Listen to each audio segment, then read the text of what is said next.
Hop hop hop, petit message important, je suis en live tous les soirs sur Twitch, on est en petit comité, donc si tu souhaites me parler en direct, n'hésite pas à passer, je te mets le lien dans la description. Et dans les prochaines vidéos qui arrivent, il y aura sûrement une FAQ, donc je te conseille de me rejoindre sur Instagram, puisque c'est sur Instagram que je vais vous demander de me poser toutes les questions auxquelles vous voulez que je réponde. Sur ce, bonne vidéo. On a l'impression que ça a aucun effet, mais pas du tout. Ça brûle l'intérieur et l'extérieur aussi, tellement c'est puissant. Ça a commencé à vraiment faire mal.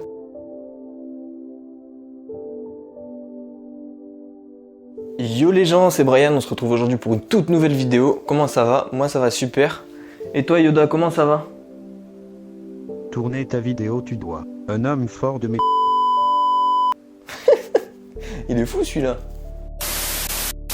Le sujet de la vidéo d'aujourd'hui, c'est simplement la radiothérapie.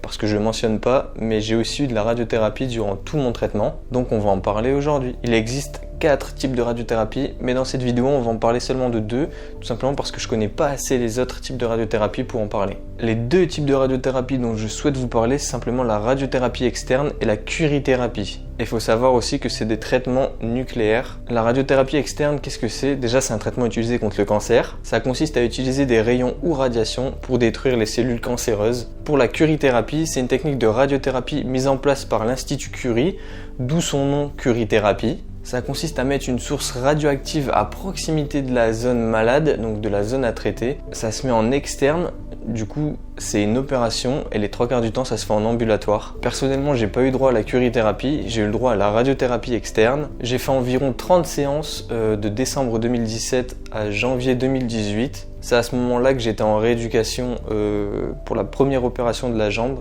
Donc pendant 30 jours, on m'emmenait du centre de rééducation jusqu'à l'hôpital pour faire mes séances de radiothérapie. Avant de commencer la radiothérapie, j'ai eu un rendez-vous avec les radiothérapeutes. Ce rendez-vous, ça consiste à te marquer entre guillemets pour toujours taper au même endroit.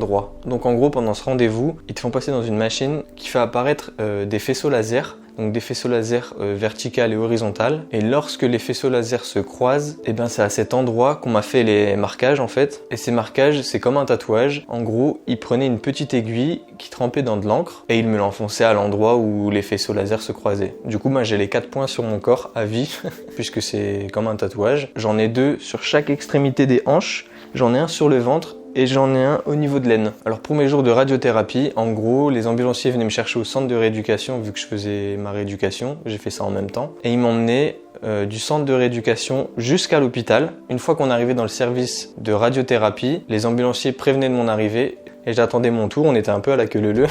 Du coup, quand arrivait mon tour, le personnel soignant venait me chercher, il m'emmenait à l'intérieur d'une grosse machine en fait, et à l'aide des marquages qu'on m'a fait lors du premier rendez-vous entre guillemets, il me plaçait correctement et on commençait la séance. Faut savoir qu'une séance de radiothérapie c'est vraiment très rapide, hein. C'est moins de 10 minutes je dirais, c'est indolore aussi, hein. On sent rien du tout. Une fois qu'on a fini, les ambulanciers ils me ramenaient tout simplement au centre de rééducation. Donc moi la radiothérapie on me l'a fait au niveau de l'aine, puisque c'est là où mon cancer a commencé, juste ici. Et du coup comme je l'ai dit, pendant les séances de radiothérapie, sur le coup, on sent rien du tout. On a l'impression que ça a aucun effet, mais pas du tout.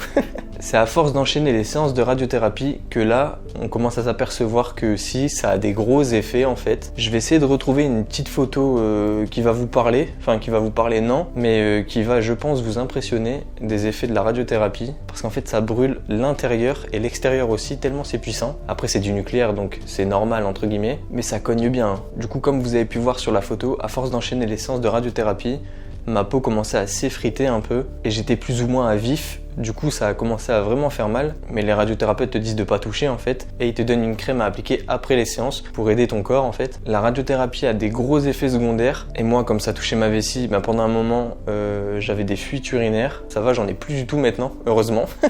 Voilà, on est déjà sur une fin de vidéo. Je vais faire encore 1 ou 2 vidéos maximum sur mon histoire, où je vais raconter un peu comment moralement je me suis senti à chaque étape. Si ça t'a plu comme d'hab, n'hésite pas à t'abonner si c'est pas déjà fait, à liker, à commenter, parce que je lis tous les commentaires et vous vous rendez pas compte, mais ça fait un bien fou. Tout ce qui m'arrive là actuellement, un peu une revanche sur la vie atypique que j'ai. Oublie pas qu'on se retrouve en live chaque soir sur Twitch. C'était Brian, à une prochaine, ciao!